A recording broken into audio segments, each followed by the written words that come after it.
For this tutorial, we're going to do some pre-renders to speed up the overall rendering time at the end. Let's start by taking our green screen element and dragging that into our shot. And we want to pick key light, add that to the shot, pick our color, set it to screen matte, and we'll make our blacks black and our whites white.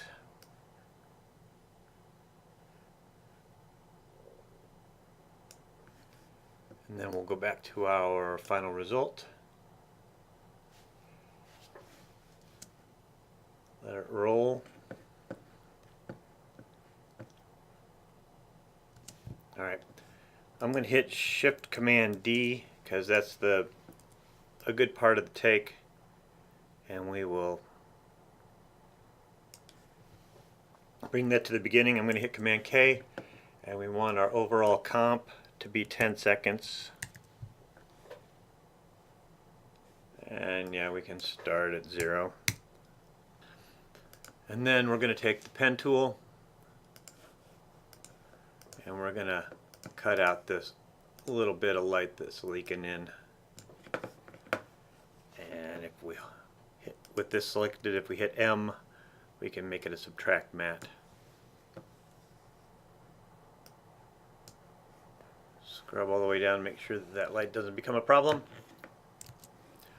And we are going to pre-render this. We are going to composition pre-render. We'll call it foreground with an alpha channel in the background. That's what this white and gray checkerboard is. And when we pick our format, we want it to be the animation codec because it creates an alpha. And we want to make sure it's RGB plus alpha. And we want to send it into our asset folder. And render.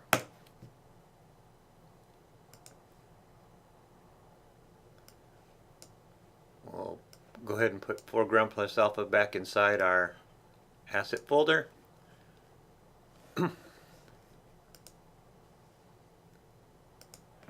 And we will drag that into a new comp that will be called foreground alpha. Now let's work on our clouds. Grab cloud 8 and drag that into the comp button, and we'll drag that outside of our assets, and I'm going to hit return, and we're going to call this background. And I'm going to hit Command K, and we're going to make this 10 seconds long as well. So this is rolling video. There's a little bit of movement, which is good. Now let's grab cloud 6 and put that on top. We got some junk here, so let's scale it up. I'm going to hit P for position. Push that down. So S is the shortcut for scale, P is a shortcut for position. Otherwise you can just twirl them all down and find them here.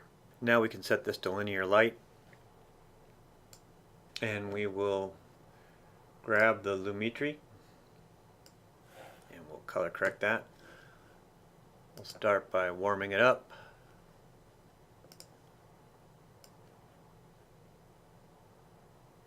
Make them some angry clouds.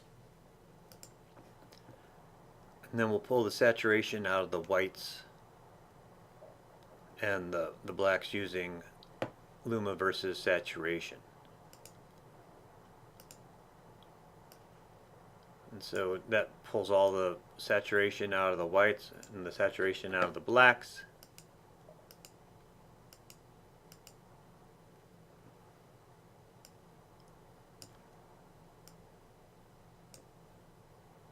Not too far.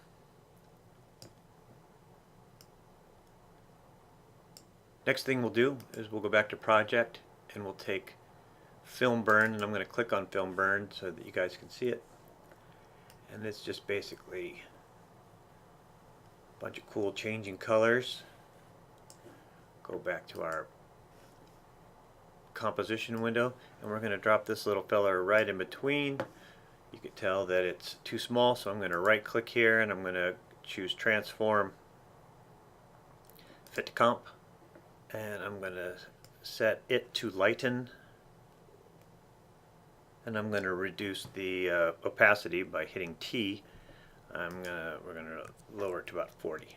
It's kind of doing some cool stuff, but as we can tell that this layer is too short. So what we're going to do is we're going to go layer time, enable time remapping,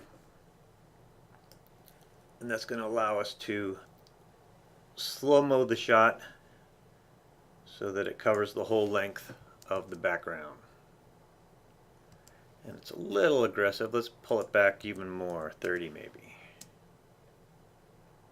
Alright, let's keep moving forward. So now we're going to, next thing I want to do is add an adjustment layer. And we'll call this sharpen. We'll add the allumetry to that.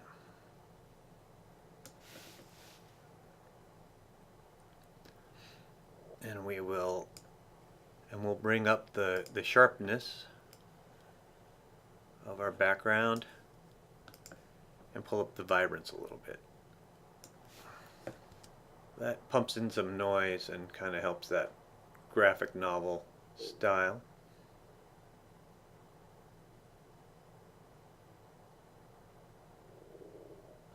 So we're going to fold all those guys up and we're going to make them all 3D. And we are going to add some lights, and we're going to make some thunder and lightning happening inside the cloud. If this doesn't show up, just go to columns and it will modes and switches and parent links. We want to have those on. So the next thing we're going to do is we're going to create a new light, and we want it to be a ambient light, and we want it set at 100%, and that way nothing is going to change. We're kind of starting at 0 when we add our point lights to create the lightning flashes. Next thing we're going to do is we're going to go to 2 view, horizontal, and we want this view to be top. And so if it doesn't say top, just scroll down here and pick top. And that's our layer over here from the top view. Now we're going to create another light, and this time we will make it a point light. And we'll drag it in close to our layer so it's smaller. And we're going to put it on top of this first highlight. First thing I want to do is keyframe that position, and I'm going to right click this and tell it to do a toggle hold keyframe, because I want this to kind of bounce around in the world without moving. And then we want to keyframe some intensity, so we will start at 0. Let's maybe give it 15 frames before we start our first effect, and we will create a keyframe that's normal. Then we will pump it up.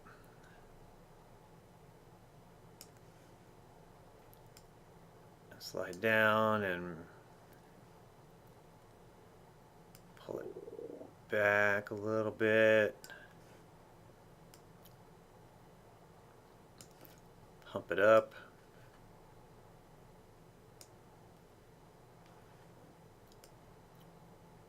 And let it fall. Fall all the way off. Next thing we'll do is I'm going to select all of those. I'm going to hit Command C for copy. And let's move down to like second 3, and we'll hit paste. And what I'm going to do is I'm going to move our little feller over to here. Oops. And we're going to have our lightning flashes happen sooner, like right at that moment.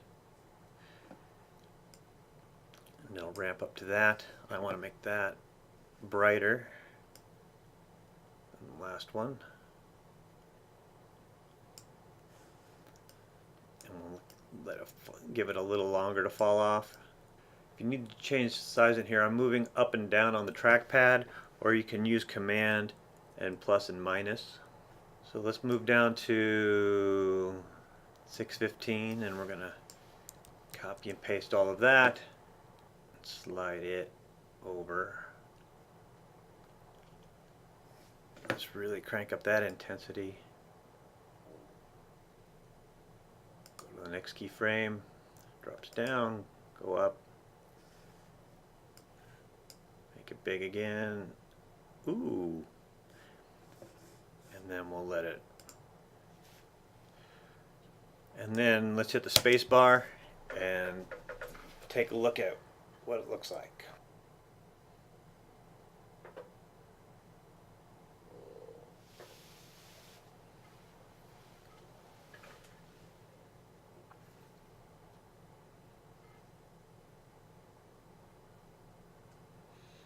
Alright, so it looks pretty good. I just want to stretch out the length of the events.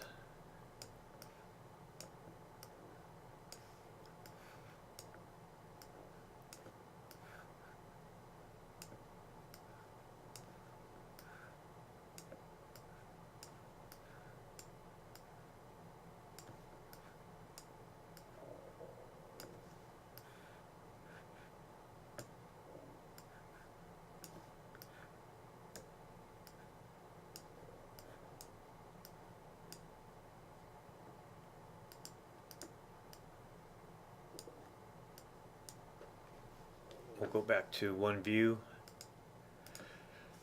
pre-render that, see if that looks better.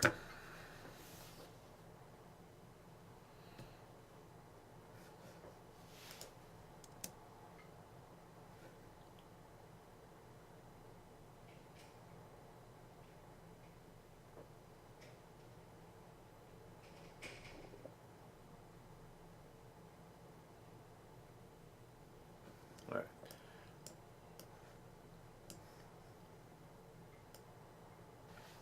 That looks good, so now let's pre-render that. File, export, call that background final.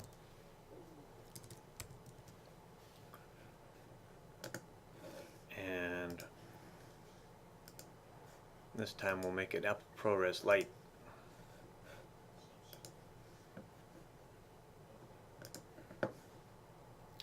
And render that. Alright, the next thing we're going to do is hit Command I and re-import that background final into our world. We will drag that into a new composition, get that out of there, and we will call it 300 your name final. And we will drag foreground alpha on top of it. Color correct our guy to look like he's in the 300. And so we will start with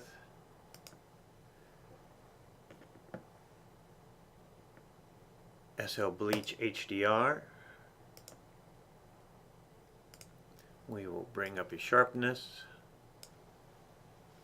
Tint his highlights towards yellow.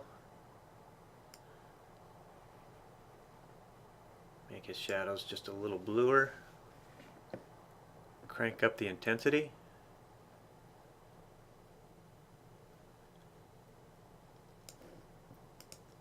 Boost the saturation.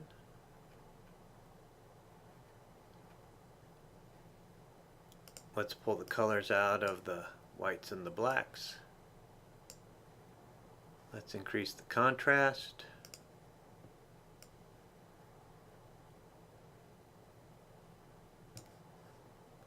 Let's see what happens if we pull down the highlights. Actually, I want to put the shadow tint a little more towards the yellow as well. Let's raise the exposure a little bit.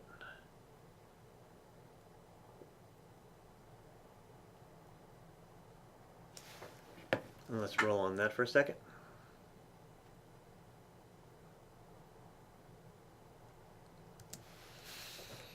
Okay. Let's add a simple choke to it. And we will, let's roll up our lumetri. And we'll set it to 1. Let's add another incident of the foreground alpha right on top. Add another choke there. Set it 1. We will set this top layer to overlay. And let's go back to our lumetri and pull back the saturation a little bit.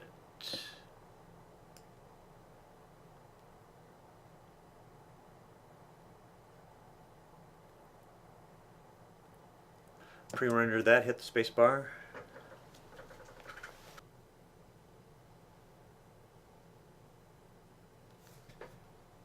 Alright, that looks pretty good. Now I just want to add a little detail when we get into this big last 2 flashes here.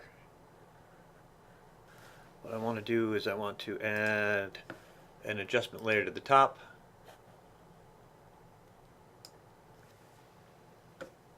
Hit shift and we'll call it flare.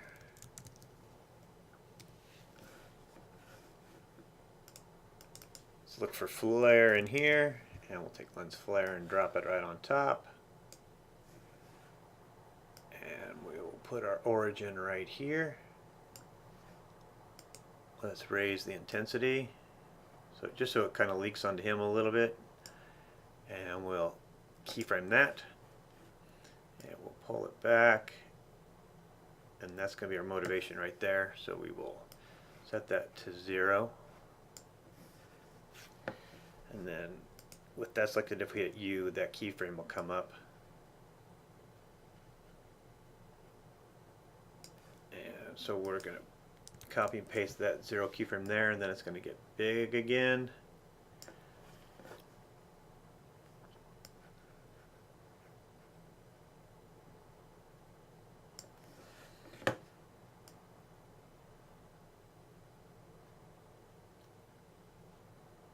And we won't let it all the way down. We'll just pull it to about there. And lastly, I want to add this atmosphere on top of everything else. If we take a look at it in the footage, we can see that that's sort of what it looks like. We'll put that on top.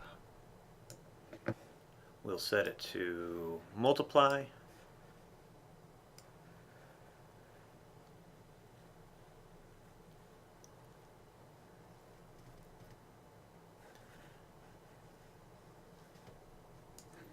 And then we can do the final render and begin the sound design.